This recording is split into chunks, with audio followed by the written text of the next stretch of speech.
Bismillahirrahmanirrahim. Alhamdulillah. Allahumma salli wa sallim ala sayyidina Muhammad wa ala alihi washabihi ajma'in. Baik, hadis berkenaan disukai dan menyukai orang lain.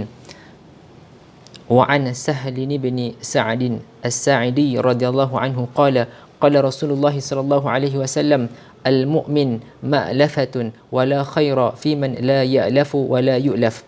Artinya daripada Sahal bin Sa'ad As-Sa'di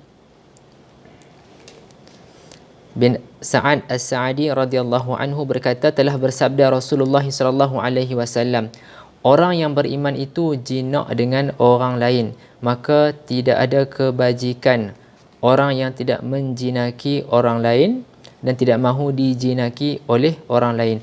Hadis diriwayatkan oleh Imam Ahmad. Baik, keterangan hadis ini sebagaimana yang disyarahkan oleh Syekh Ahmad Fahmi Zamzam Al-Banjari An-Nadwi Al-Maliki hafizahullahu ta'ala. Manusia ini diciptakan oleh Allah dalam keadaan suka berjinak-jinak antara satu sama lain. Atau dalam bahasa lain, manusia ni suka hidup berkumpulan, ya. Kita boleh perhatikan fenomena ini, ya. Memang manusia ni dia suka hidup secara berkumpulan. Dia susahlah nak hidup bersendirian, ya. Baik.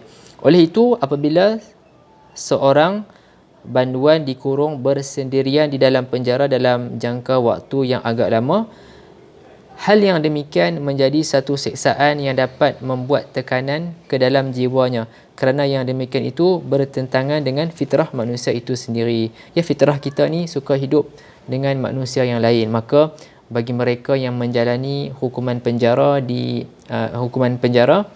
maka mereka akan mengalami satu bentuk tekanan terhadap perasaan mereka, ya, kerana mereka diasingkan daripada bergaul dengan orang lain. Untuk sedikit masa kadang-kadang manusia perlu menyendiri dalam usaha mencari ketenangan dan kedamaian jiwa, ya. Memang dalam beberapa keadaan tertentu kita perlu menyendiri untuk memulihkan tenaga kita, ya, mencari ketenangan. Namun setelah itu kembali lagi kepada fitrahnya untuk sama-sama dengan orang ramai. Jadi manusia yang baik itu ialah manusia yang suka berjinak-jinak dengan orang lain, yang suka bergaul dan bertukar-tukar fikiran dengan orang lain, yang suka memberi nasihat dan suka dinasihati oleh orang lain, memberi bantuan kepada orang lain dan mereka juga menerima bantuan daripada orang lain, dan begitulah seterusnya. Jadi kalau ada orang yang tidak suka bergaul dengan orang ramai dan dia tidak mahu diajak bermesra-mesra dengan orang ramai, maka orang ini kurang kebaikannya dan kurang mendapat kebaikan daripada orang lain.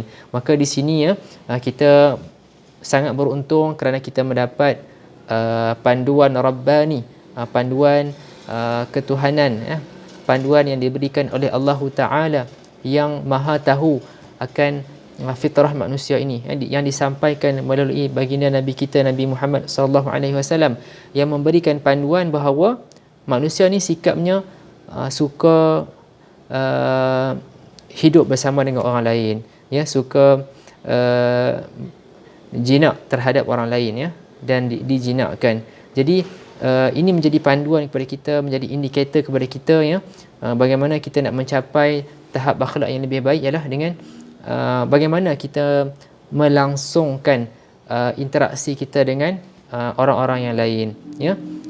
Insya-Allah usaha ini akan kita teruskan, ya, mudah-mudahan, ya, dengan bimbingan daripada hadis Nabi sallallahu alaihi wasallam, dengan kefahaman yang diberikan oleh para ulama, dengan contoh-contoh yang ditunjukkan oleh para ulama salihin, maka insya-Allah kita akan semakin membaiki diri kita, semakin memiliki akhlak yang mulia. Hadza wabillahi taufiq wal hidayah. Wassalamualaikum warahmatullahi wabarakatuh.